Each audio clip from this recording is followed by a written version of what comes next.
हाय students, पहा आपण quadratic equation नावाचा चॅप्टर सुरू केलेला आहे. त्या चॅप्टर मधलं सगळे जे काही मेथड्स आहेत क्वाड्रॅटिक इक्वेशन सॉल्व्ह करण्याच्या, त्या सगळ्या मेथड्स आपण शिकलेलो आहोत. फॅक्टरायझेशन मेथड शिकलो, कंप्लीटिंग द स्क्वेअर मेथड शिकलो, फॉर्म्युला मेथड शिकलो. आणि त्या ज्या मेथड्स आपण शिकलेलो आहे क्वाड्रॅटिक इक्वेशन सॉल्व्ह करण्याच्या, त्या मेथड्सवर डिपेंड असणारी आपण वर्ड प्रॉब्लेम्स पाहतोय. मला लक्षात आहे. इन द प्रॅक्टिस सेट 2.6 2.6 हा जो प्रॅक्टिस सेट आहे त्याच्यामधले जे वर्ड प्रॉब्लेम्स आहेत ते आपण शिकतोय. तर we have completed 7 problems in the last lecture. कालच्या लेक्चर पर्यंत आपले 7 प्रॉब्लेम झाले होते. तर त्याच्या पुढचे जे 8, 9, 10 हे जे 3 प्रॉब्लेम्स आहेत ते आज आपण कव्हर करणार आहोत. तर we are going to start the 8th problem from the practice set 2.6 of the chapter number 2 quadratic equations. पहा, क्वाड्रॅटिक इक्वेशन मधल्या 2.6 मधला 8वा प्रॉब्लेम. पिंटू टेक्स, नीट वाचा, Pintu takes 6 days more than those of Nishu to complete certain work. पिंटूला निशूपेक्षा 6 days किती दिवस, 6 दिवस जास्त लागतात. कशाला? To complete the certain work. एक काम करायचंय. पिंटूने ते काम करायला घेतलं, निशूने काम करायला घेतलं सेपरेट. तर निशूपेक्षा पिंटूला 6 दिवस जास्त लागतात. आपण एक काम करू, निशूला 1 दिवस लागतात, पिंटूला 6 दिवस जास्त म्हणजे x + 6 days लागतील. लक्षात आलं सर्वांच्या? निशूला किती, निशूपेक्षा पिंटूला 6 दिवस जास्त लागतात.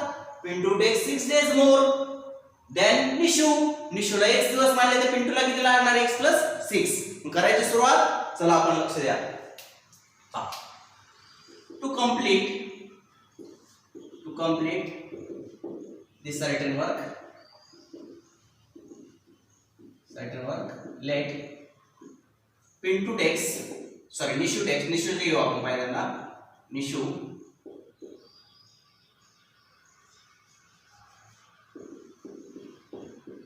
Text x days and Pintu takes x + काय सांगा 6 days. लक्षात सर्वांच्या? गृहीत धरा की निशूला 1 दिवस लागतात आणि पिंटूला किती लागतात, x + 6. कारण पिंटूला 6 दिवस जास्त लागत होते. आता एका दिवसात पिंटू किती काम करेल, निशू किती काम करेल ते आपण काढूयात. मला लक्षात. देयरफॉर इन 1 डे, इन काय सांगा 1 day, Nishu will do 1/x work and Pintu will do 1/काय सांगा x + 6 वर्क. असं का? Why this? एका पिंटूला ते काम पूर्ण करायला किती दिवस लागतात, x. ते एका दिवसात पिंटू किती काम करेल, निशू किती काम करेल, 1/x. असं का सांगतो? नीट लक्ष द्या. नीट बारकाईने लक्ष द्या. असं का येतं? समजा राम आहे, रामला एक काम पूर्ण करायचंय. त्याला ते काम पूर्ण करायला 2 दिवस लागतात. किती दिवस लागतात? 2 दिवस. मग एका दिवसात तो किती काम करतो, work in 1 day. Total days त्याला लागतात 2 दिवस. टोटल डे किती लागतात त्याला 2. एका दिवसात किती काम करेल, अर्ध करेल की नाही? एका दिवसात अर्ध, पुढच्या दिवसात अर्ध, म्हणजे 2 दिवसात होईल की नाही पूर्ण काम? म्हणजे जर त्याला 2 दिवस लागत असतील तर एका दिवसात तो अर्ध काम करतो. Working per day, work per day. एका दिवसात तो अर्ध काम करेल, पुढच्या दिवसात परत अर्ध काम करेल. अर्ध 1 होईल. समजा श्याम आहे, श्यामला एक काम करायला 4 दिवस लागतात. किती? 4. तर दर दिवसाला तो किती काम करेल, पाव म्हणजे काय 1/4. पहिल्या दिवशी 1/4, दुसऱ्या दिवशी 1/4, तिसऱ्या दिवशी 1/4 आणि चौथ्या दिवशी 1/4. पावशेर 4 वेळा पावशेर काम केले की झालं एक काम. कळते का सर्वांना? मग अशा पद्धतीने जर एखादा माणूस असेल सुरेश समजा, तर सुरेशला एक काम टोटल डे जर x लागत असतील तर दर दिवसाला किती करणार, 1/x असं x डेज काम केलं. किती दिवस काम केलं, एक काम पूर्ण होईल. कळलं? मग जर एखाद्या माणसाला एक काम करायला जर 2 दिवस लागत असेल तर तो दर दिवसाला किती काम करणार, अर्ध पहिल्या दिवशी, अर्ध दुसऱ्या दिवशी. जर एखाद्या माणसाला 4 दिवस लागत असेल तर तो 4 दिवस काम करणार. पहिल्या दिवशी 1/4 म्हणजे पावशेर, दुसऱ्या दिवशी 1/4, तिसऱ्या दिवशी 1/4, चौथ्या दिवशी 1/4. कळते? आणि जर एखाद्या माणसाला 1 दिवस लागत असेल काम पूर्ण करायला तर तो काय करेल सांगा, पहिल्या दिवशी 1/x, दुसऱ्या दिवशी 1/x, तिसऱ्या दिवशी 1/x, चौथ्या दिवशी त्या कामाचे x भाग करील आणि दर दिवसाला 1 भाग करू शकतो. कळते? एका पूर्ण कामाचे किती भाग करायचे, x, आणि त्यातला 1 भाग दररोज करायचा. दुसऱ्या दिवशी दुसरा भाग, तिसऱ्या दिवशी असे 1 दिवस काम करायचं. मग तसंच इथे केले. निशूला किती दिवस लागतात, x. एका दिवसाला निशू किती काम करेल, 1/x. पिंटूला किती दिवस लागतात कंप्लीट करायला, x + 6. मी एका दिवसाला किती करेल, एवढं काम तो त्या ठिकाणी करेल. हे लक्षात आलं असेल आता तुमच्या.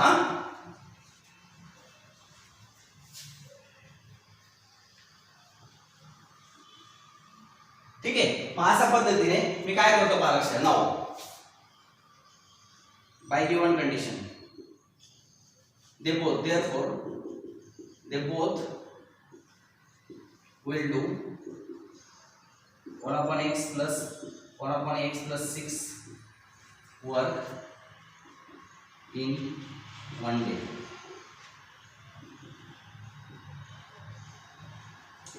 मग दोघं जर एकत्र लागले कामाला, हा एका दिवसाला किती करतो 1 upon x आणि हा एका दिवसाला किती करतो 1 upon x plus 6. मग दोघं मिळून एका दिवसात एवढं काम करते. एका दिवसात दोघं मिळून हा एकटा लागला तरी 1 upon x काम करतो एका दिवसात, हा एकटा लागला तर एका दिवसात 1 upon x plus 6 काम करतो. त्या कामाला जर लागला हा तर किती करतो 1 upon x plus 6. मग दोघं मिळून किती करतील दिस. हा असे किती दिवस काम केलं 4 दिवस काम पूर्ण होतं. फार लक्ष द्या. मग आता बाहेर 4 into असं करू पहा ते कंप्लीट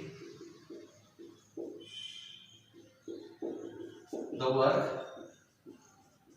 in काय सांगा 4 days. म्हणून 4 into work of 1 day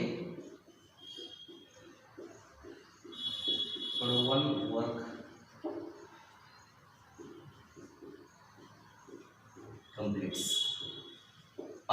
मग एका दिवसाच्या कामाला 4 ने मल्टिप्लाय केलं म्हणजे 4 दिवसाचं काम झालं. एका दिवसाच्या कामाला किती मल्टिप्लाय करायचं 4, कारण एका दिवसाचं दोघं मिळून एवढं काम करतात. असं दोघांनी जर 4 दिवस काम केलं तर एक काम पूर्ण होतंय.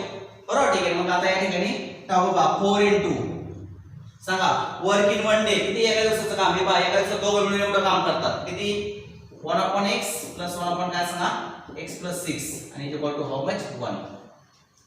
हे पहा 4 गुणिले एका दिवसाचं काम म्हणजे 4 दिवसाचं काम. मग 4 दिवस काम केले की एक काम काय होतं त्यांचं पूर्ण होतं. कळतं सर्वांना.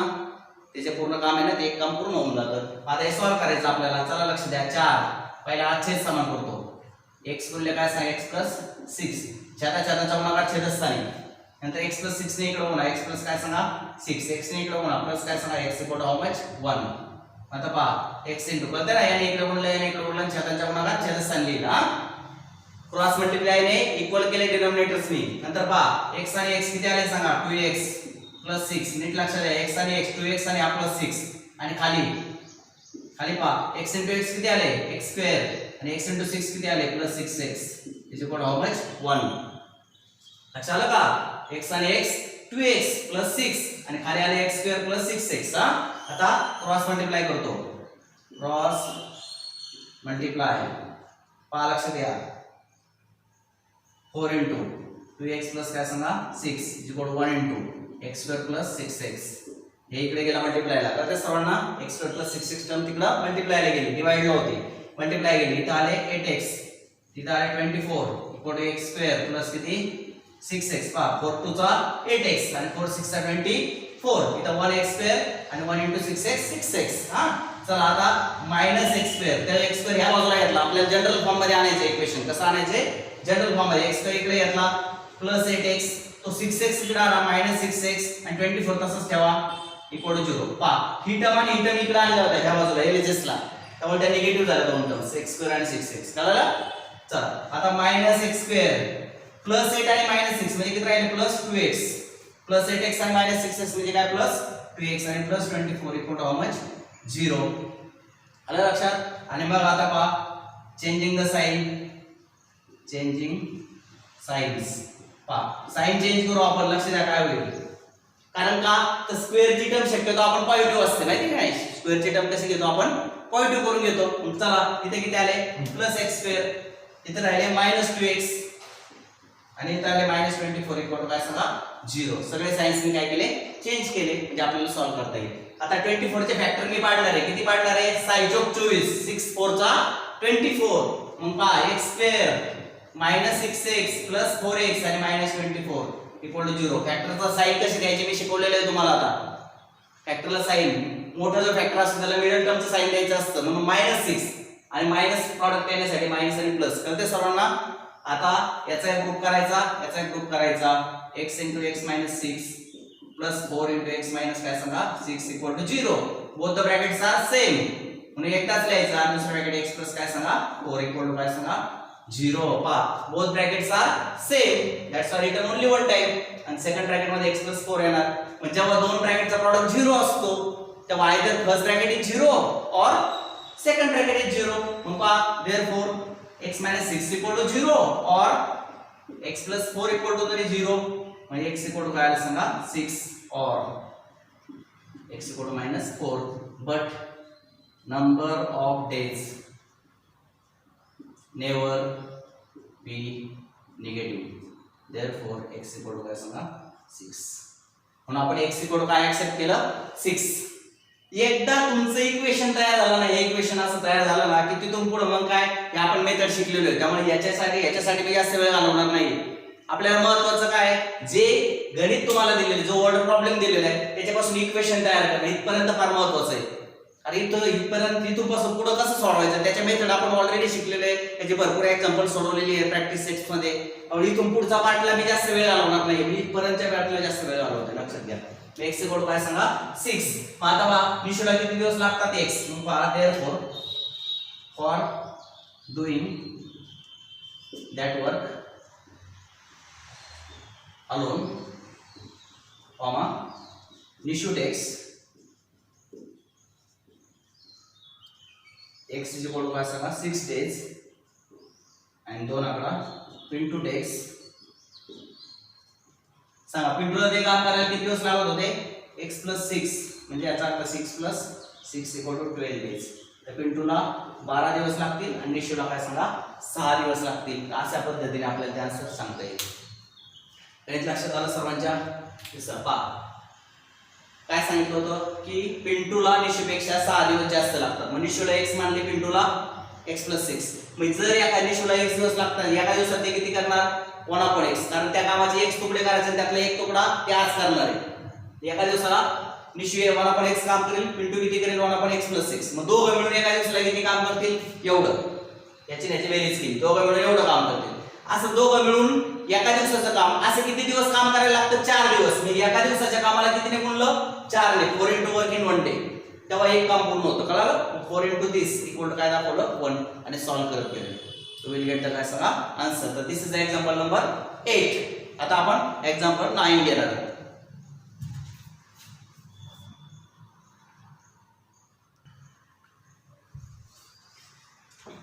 पहा 9th एक्झाम्पल मी राईट केलेले बरोबर. आपण ते आपण सॉल्व्ह करूयात. हा if 460 is divided by a natural number. पहा 460 ला नैसर्गिक संख्येने डिवाइड करायचे. कोणत्या संख्येने डिवाइड करायचं आपल्याला माहिती नाही. आपल्याला ती संख्या काढायची म्हणजे कोशंट ज्याने डिवाइड करू त्याला कोशंट म्हणतो. कोशंट काढायचे आपल्याला. मग आपल्याला कोशंट तर कोशंट इज काय सांगा 6 मोर दॅन 5 टाइम्स काय सांगा डिव्हिजन. पहा डिव्हिजनच्या 5 पटीपेक्षा 6 ने मोठा येतो कोशंट. ठीक आहे जे काय येईल ते काय अडचण नाही. तर आता आपल्याला काय प्रश्न विचारलाय मला लक्षात घ्या. Question is 6 more than 5 times काय सांगा डिव्हिजन. एकच मिनिट. 5 टाइम्स मोर दॅन काय सांगा डिवायझर. सॉरी या ठिकाणी डिव्हिजन नाहीये डिवायझर आहे. ठीक आहे. अँड रिमाइंडर इज काय सांगा 1. चला हरकत नाही गणित व्यवस्थित वाचू. कितीला भागायचंय 460 ला बरोबर. ठीक आहे. मग आता मी काय करतो पालक इथे डिव्हिडंड लिहितो. डिव्हिडंड ज्याला भागायचं त्याला आपण डिव्हिडंड म्हणतो. किती येतो 460. कशाने भागायचंय बाय नॅचरल नंबर. म्हणजे ज्याने भागायचंय तो आपल्याला दिलेला नाही. फाइंड डिवायझर त्याला डिवायझर म्हणतात. तो आपल्याला दिलाय का नाही दिला. म्हणजे डिवायझर मी x मानतो. डिवायझर की त्याला सांगा x. हा ठीक आहे. तर तो जो डिवायझर तो x मानला. आता कोशंट जो आहे पालक कितीचा भाग असतो कोशंट इज कोशंट इज 6 मोर 6 ने जास्त आहे कोणापेक्षा 5 टाइम्स काय सांगा डिवायझर. डिवायझरच्या 5 पटीपेक्षा 6 ने जास्त. डिवायझर किती आहे x. त्याची 5 पट किती आली 5x आणि त्याच्यापेक्षा 6 ने जास्त आहे. नीट लक्षात घ्या. कोशंट इज हे पहा कोशंट इज 6 मोर दॅन 6 ने जास्त आहे कोणापेक्षा 5 टाइम्स काय सांगा डिवायझर. डिवायझर x मानलेले आपण.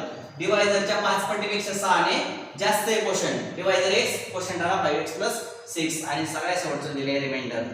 पहा रिमाइंडर किती दिलाय तुम्हाला.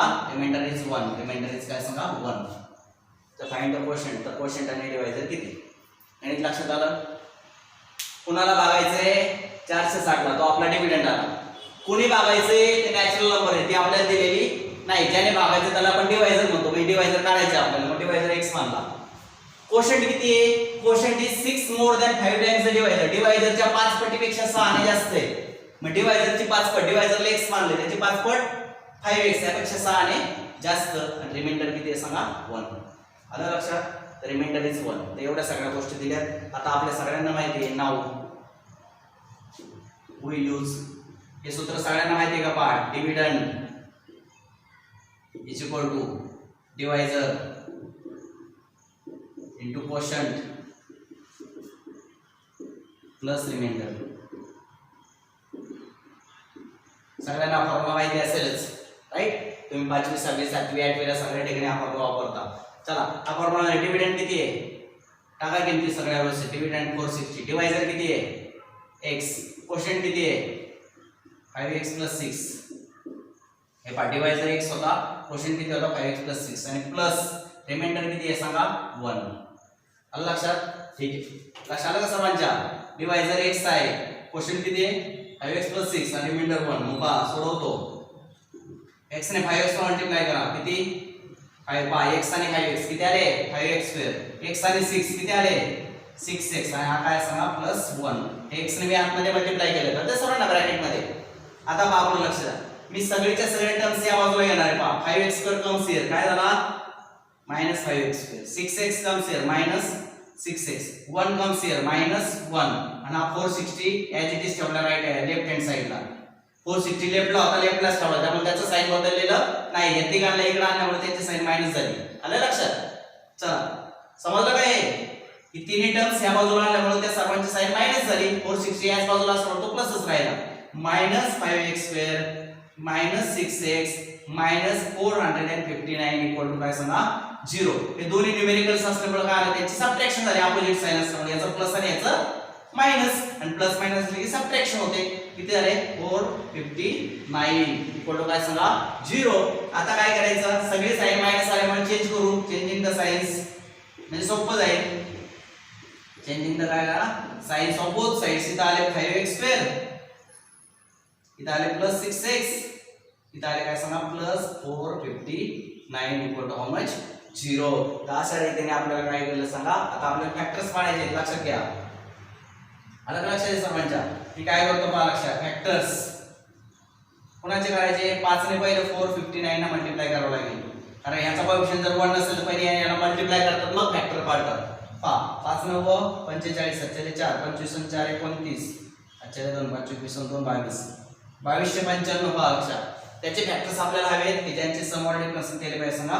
6 आले पाहिजे. पहा, फॅक्टर कोणाचे पाडायचे? 2294 चे. 22 काय सांगा? 94 चे. कळते सर्वांना? आणि त्यांचे समवर्ड डिफरन्स किती आले पाहिजे? 6 आले पाहिजे. चला पहा, अशा प्रकारे मी फॅक्टर्स काढून दाखवतो. 2295 5 ने पहिले डिवाइड करतो, 5 × 20, 5 × 5 = 45. परत काय करतो? 3 ने करतो, 3 × 3 3 × 5 15 3 × 9. हा, नंतर परत एकदा 5 × 6 3 ने करतो, 3 × 5 15 3 × 3, परत 3 17 आणि 17 × 17. पहिले 2295 चे मी फॅक्टर्स काढून घेतले. आता त्यांचा ग्रुप करायचे की ज्यांची समवर्ड डिफरन्स 6 आली पाहिजे. आता पहा, हे पहा 73 चा किती आला? 51. मग एक फॅक्टर मी 51 घेतो आणि दुसरा फॅक्टर मी काय करतो? 5 × 15 15 × 45. 51 आणि काय सांगा?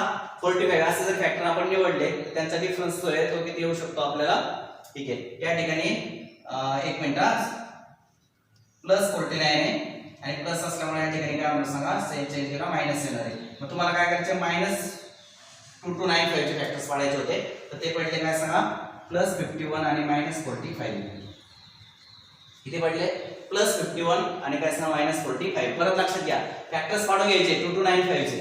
17 × 51 आणि 5 × 15 15 × 45. 51 आणि 45 त्यांच्या डिफरन्स बरोबर 6 येतो पहा. येतो का? 51 - 45 येते ना 6. 51 ला मोठ्या मधल्या मिडल टर्मचं मोठ्याला आणि अशा प्रकारे. चला, फॅक्टर्स पडलेले.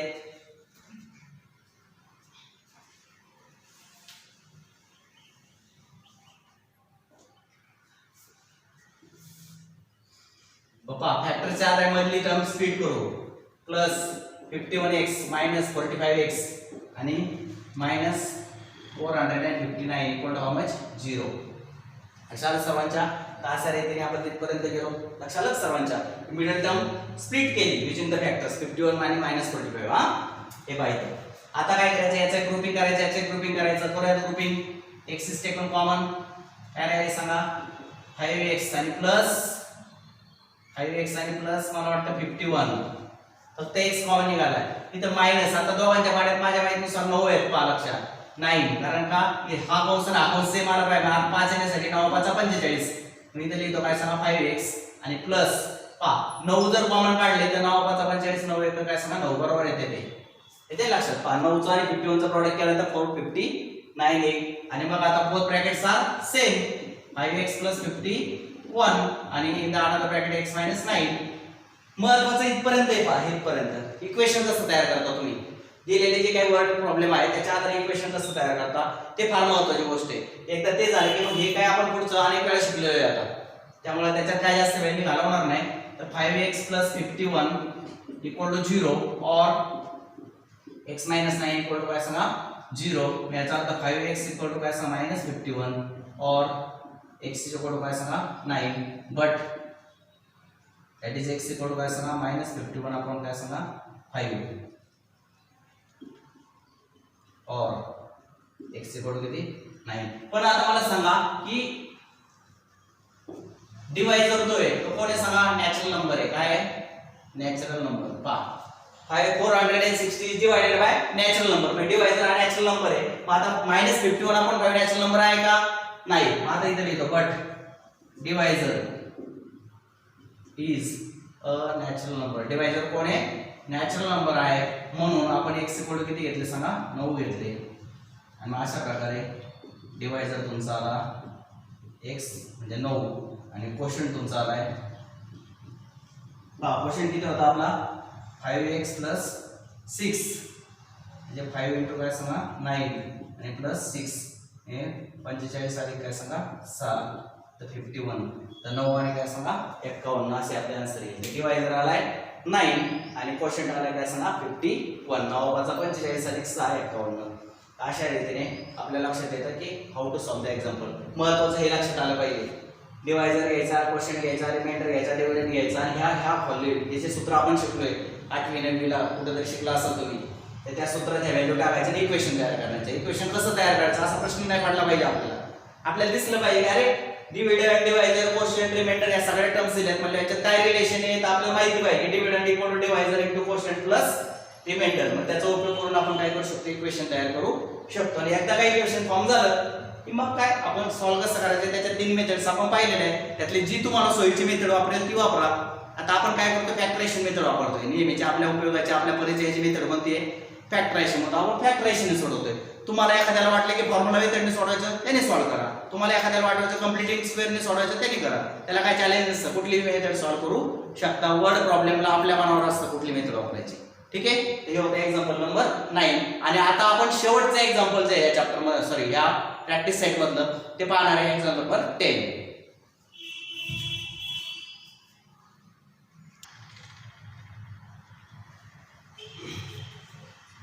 पहा 10th एक्झाम्पल मी राईट केलेलं आहे. कितवा 10वा. Last example from this practice set 2.6 example number 10 and it is activity based example. Activity based अशा प्रकारचा एक्झाम्पल आपल्याला दिलेलं आहे की तुम्हाला सॉल्व्ह करून दिलेले आहे. फक्त वेगवेगळ्या प्रकारचे एम्प्टी स्पेसेस त्या ठिकाणी भरायचे. क्वाड्रॅटल ABCD हा ट्रॅपेझियम आहे. AB पॅरलल टू CD हे आपल्याला दिसतंय. एरिया 33 आहे. हा संपूर्ण ट्रॅपेझियमचा एरिया किती आहे सांगा 33.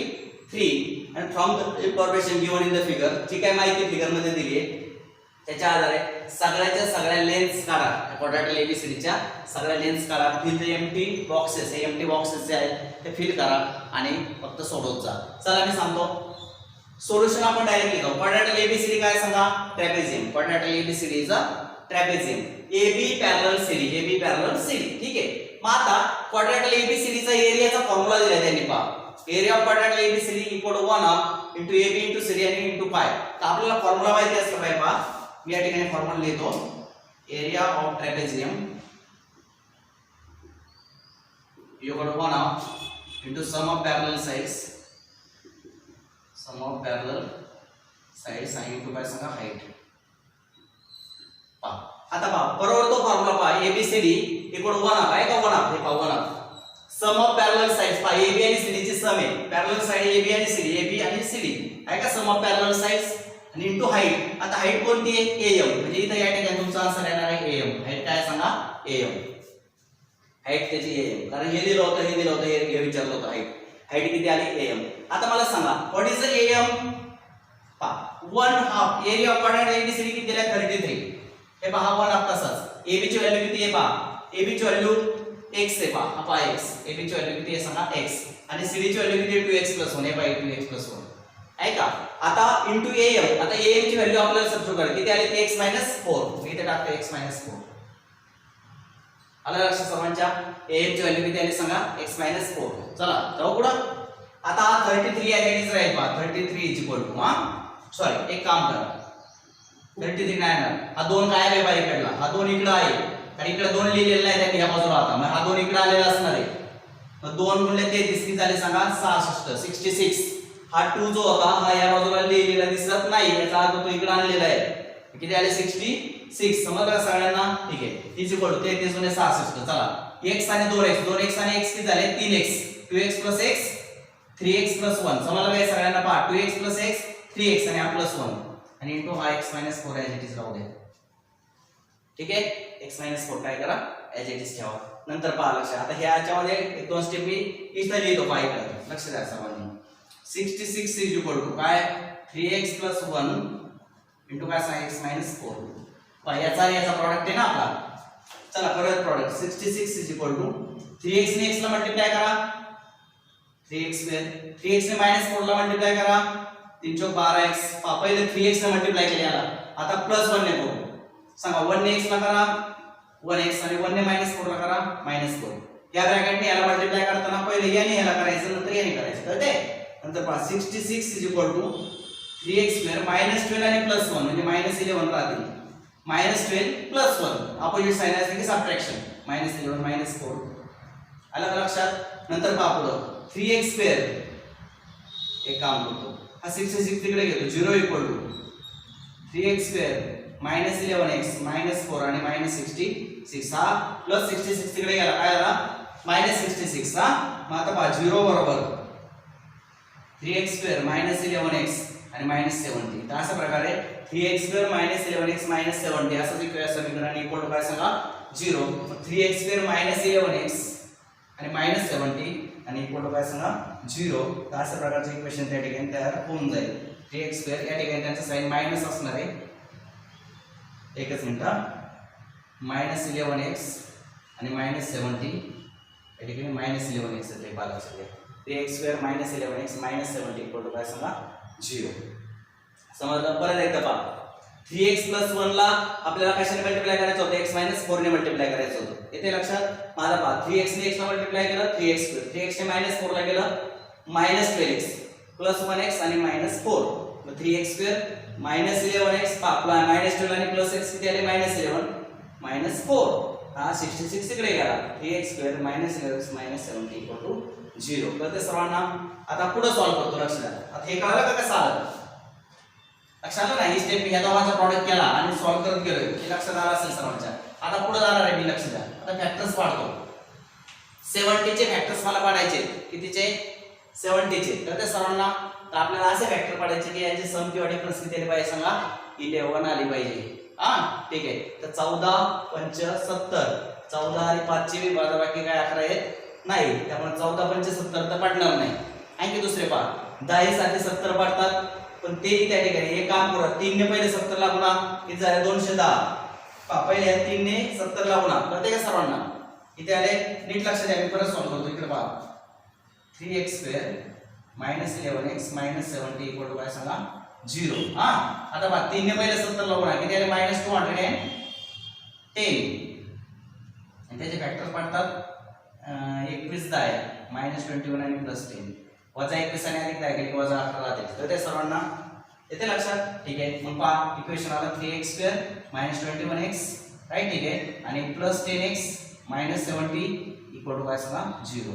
3x² ही टर्म स्प्लिट केली -21x + 10x आणि -70 = 0. मी यांच्यातून 3x कॉमन काढले, इथे राहिले x मायनस काय सांगा 7.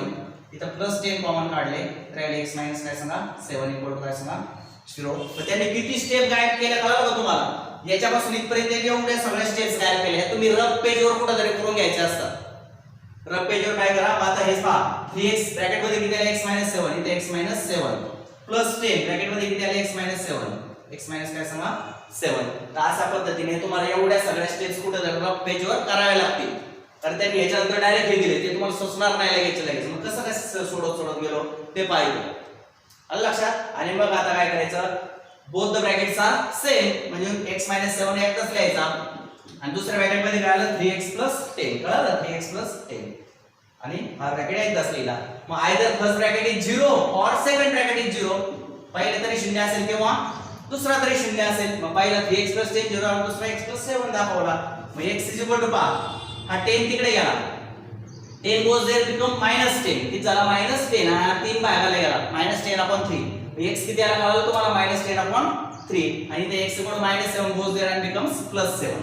परंतु लेंथ ही निगेटिव्ह असते, म्हणजे -10/3 आपल्याला एक्सेप्ट करता येणार नाही. x हा -10/3 असू शकत नाही, x हा 7च असला पाहिजे. आणि मग आता ab किती, चला ab किती होता x होता. ab = काय सांगा x आणि x = किती आला, आपला आन्सर 7 आलाय. आलं लक्षात? ab किती विचारलं होतं, x = 7. दुसरं काय विचारलं cd किती आहे पहा 2x + 1. cd किती आहे 2x + 1. x ची किंमत 7 आहे, 7 × 2 = 14. x ची किंमत 7 असल्यामुळे 7 × 2 = 14, 14 ने 15. तर उत्तर आले किती आपलं सांगा 15 15. आणि तिसरं AD आणि BC पहा, हे पहा BC आणि AD सेम आहेत, त्यांनी पुन्हा करून दिलेले आहेत असं आहे की नाही. AD आणि BC किती x - 2, x मायनस काय सांगा 2. x ची व्हॅल्यू आपली किती आहे 7. मग 7 + 2 किती आहे सांगा 5. तर अशा पद्धतीने 7 15 आणि 5 असे त्याचे आन्सर्स असतील. हे या इक्वेशन तेव्हा मधल्या टर्म्स तुमच्या काही टर्म्स देत नाही, तर तुम्ही असं साइडला सॉल्व्ह करा रफ पेजवर एखाद्या तुमच्या, आणि मग त्याच्या आधारे ते फिल इन द ब्लँक्स करत जा, एम्प्टी बॉक्सेस त्या ठिकाणी लिहित जा. तर this is all about the काय सांगा chapter called as quadratic equations. तर ह्या चॅप्टरचा संपूर्ण थेअरी पार्ट जो आहे प्रॅक्टिस सेट 2.6 पर्यंतची सगळे प्रॅक्टिस सेट मी सॉल्व्ह करून घेतलेले आहेत. आता राहतो काय फक्त प्रॉब्लेम सेट. तर प्रॉब्लेम सेट आता आपण या ऑनलाईन लेक्चर मध्ये घेत नाहीये. आपण जे काही 2-3 धडे 4 धडे, आता मला वाटतं जिओमेट्रीचे 2 आणि अल्जेब्राचे 2 असे 4 चॅप्टर आजपर्यंत आपले झाले. तर 4ही चॅप्टरचे आपण प्रॉब्लेम सेट घेतलेले नाहीयेत. ते प्रॉब्लेम सेट मुद्दाम आपण काय केलेले आहेत की ज्या वेळेला तुमचे क्लासरूम लेक्चर सुरू होतील, ज्या वेळेला खरोखरची शाळा सुरू होईल, क्लास सुरू होईल, त्यावेळेला आपण ते घेणार आहे. कारण आज जर आपण ते सांगायला गेलो किंवा आज जर संपूर्ण चॅप्टर शिकून टाकला तर तुम्हाला नंतर काही समजायचं नाही ते, किंवा नंतर तुमच्या विस्मरणात जाईल ते. मग त्यावेळेला सुद्धा आपण ज्या वेळेला प्रॉब्लेम सेट घेऊ त्यावेळेला हा चॅप्टर आपण रिकॉल करूया, थोडा रिकॉल होईल तुम्हाला. जसं आपण प्रॉब्लेम सेट नंतर घेऊ त्यावेळेला हा चॅप्टर मध्ये काय शिकलोय, कसं शिकलोय ते आम्हाला रिकॉल करता येईल, तुम्हाला रिकॉल होईल. म्हणजे आपला जरी चॅप्टर आधी होऊन गेले असले तरी आपल्याला त्याचं विस्मरण होणार नाही. म्हणून प्रॉब्लेम सेट जे ते आपण नंतर क्लासरूम लेक्चर मध्ये घेणार आहे. तर उद्या मी नेक्स्ट चॅप्टर सुरू करणार आहे. येते लक्षात? आयदर सायन्सचा किंवा मग अल्जेब्रा किंवा जिओमेट्रीचा, राईट. तर उद्या मी पुढचा चॅप्टर सुरू करेल. प्रॉब्लेम सेट आपण शाळा सुरू झाल्यानंतर किंवा आपला क्लास सुरू झाल्यानंतर घेणार आहोत. ठीक आहे, थँक्यू.